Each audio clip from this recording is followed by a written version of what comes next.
Leitura da carta de São Paulo a Timóteo. Caríssimo, Demas me abandonou por amor deste mundo e foi para Tessalônica. Crescente foi para a Galácia, Tito para a Dalmácia. Só Lucas está comigo.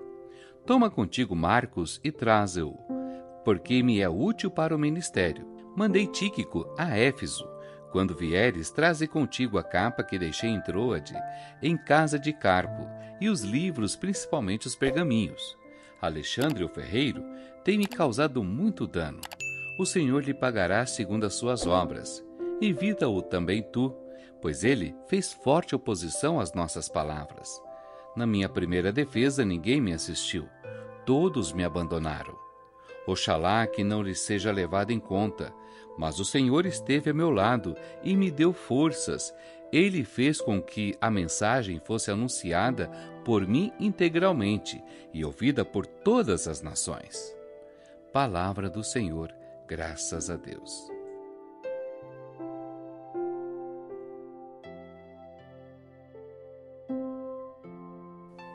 Proclamação do Evangelho de Jesus Cristo segundo Lucas. Glória a vós, Senhor. Naquele tempo o Senhor escolheu outros 72 discípulos e os enviou 2 a 2 na sua frente, a toda a cidade e o lugar aonde ele próprio devia ir. E dizia-lhes: a messe é grande, mas os trabalhadores são poucos. Por isso, pedi ao dono da messe que mande trabalhadores para a colheita. Eis que vos envio como cordeiros para o meio de lobos. Não leveis bolsa, nem sacola, nem sandálias, e não cumprimenteis ninguém pelo caminho.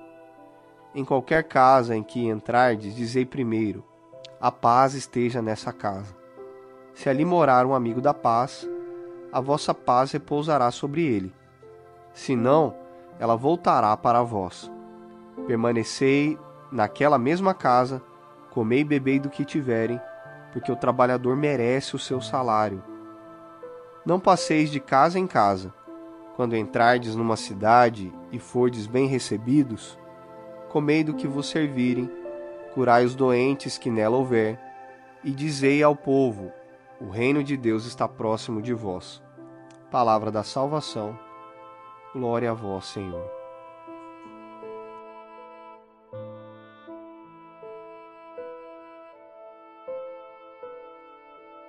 Queridos irmãos e irmãs em Cristo, imaginem-se em uma sala repleta de pinturas.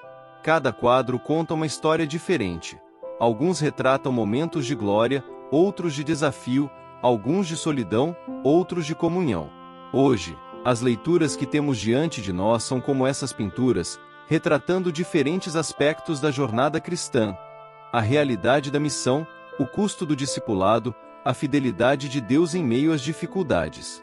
Começamos com Paulo escrevendo a Timóteo em sua segunda carta.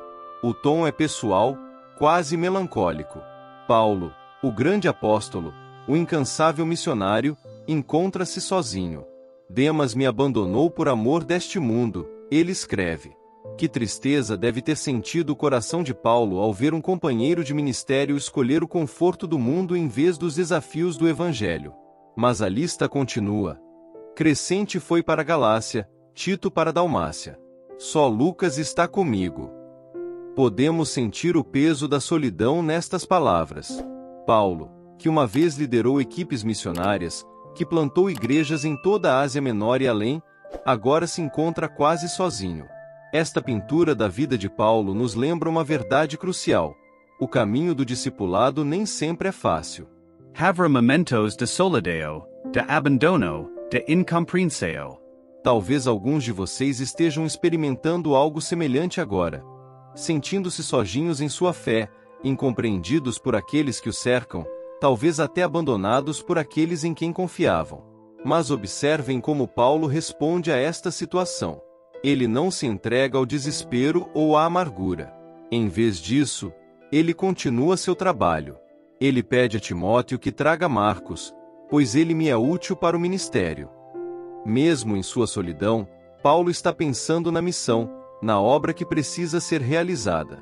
E então, no meio de seu relato de abandono e dificuldades, Paulo faz uma declaração poderosa. O Senhor, porém, esteve a meu lado e me deu forças. Que testemunho extraordinário! Quando todos os outros o abandonaram, o Senhor permaneceu fiel. Quando Paulo estava em seu momento mais vulnerável, Deus o fortaleceu. Esta é uma promessa na qual podemos nos apoiar em nossos próprios momentos de solidão e desafio. O Senhor está ao nosso lado. Ele não nos abandona. Ele nos dá forças quando nossa própria força falha. Agora, voltemos nossa atenção para o Evangelho. Jesus está enviando 72 discípulos em missão. A colheita é grande, mas os trabalhadores são poucos, ele diz. Estas palavras ecoam através dos séculos até nós hoje.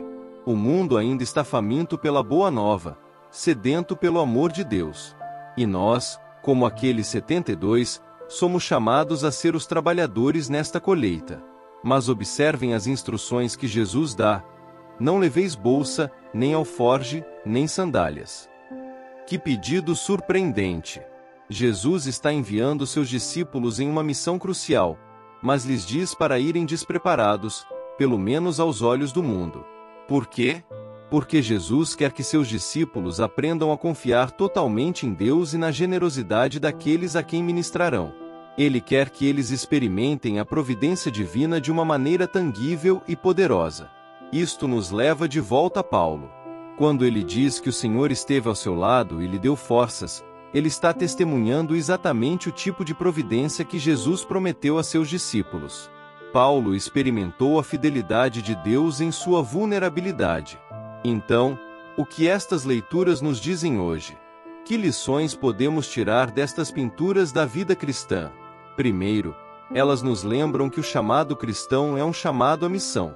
Seja como Paulo, viajando para terras distantes, ou como 72, indo a cidades e vilarejos próximos, somos todos chamados a ser embaixadores de Cristo, portadores da Boa Nova. Segundo, elas nos alertam que este chamado não é fácil. Haverá momentos de solidão, de abandono, de dificuldade. O caminho do discipulado é muitas vezes um caminho de cruz. Terceiro, elas nos asseguram da fidelidade inabalável de Deus. Mesmo quando todos os outros nos abandonam, o Senhor permanece ao nosso lado, nos fortalecendo e sustentando. Quarto, elas nos chamam a uma confiança radical em Deus. Assim como os 72 foram enviados sem provisões, somos chamados a confiar não em nossos próprios recursos ou habilidades, mas na providência e poder de Deus. Finalmente, elas nos lembram da urgência da missão. A colheita é grande, mas os trabalhadores são poucos. O mundo ainda precisa desesperadamente da mensagem de amor, esperança e redenção que temos para compartilhar. Meus queridos irmãos e irmãs, onde vocês se encontram nessas pinturas hoje? Talvez alguns de vocês se identifiquem com Paulo, sentindo-se sozinhos em sua jornada de fé. Deixe-me assegurar-lhes, o Senhor está ao seu lado, pronto para lhes dar forças. Talvez outros se vejam como 72, sentindo chamado para sair e compartilhar o Evangelho, mas temerosos e inseguros. Lembrem-se, é na nossa fraqueza que o poder de Deus se aperfeiçoa. E talvez alguns de vocês se sintam como Demas, tentados a abandonar o caminho difícil do discipulado pelo conforto aparente do mundo. Eu os encorajo, não desistam. A recompensa da fidelidade é muito maior que qualquer conforto temporário que o mundo possa oferecer. Onde quer que vocês estejam em sua jornada, saibam disso. O Senhor está com vocês. Ele os chama, Ele os equipa, Ele os fortalece. A colheita é grande, e cada um de vocês tem um papel crucial a desempenhar. Que possamos, como Paulo, permanecer fiéis até o fim, confiantes na presença e no poder de Deus. Que possamos, como os 72, sair corajosamente, confiando na providência divina. E que, através de nossas vidas e testemunho, muitos possam vir a conhecer o amor transformador de Cristo. Que a graça de nosso Senhor Jesus Cristo, o amor de Deus Pai e a comunhão do Espírito Santo estejam com todos vocês, agora e sempre. Amém.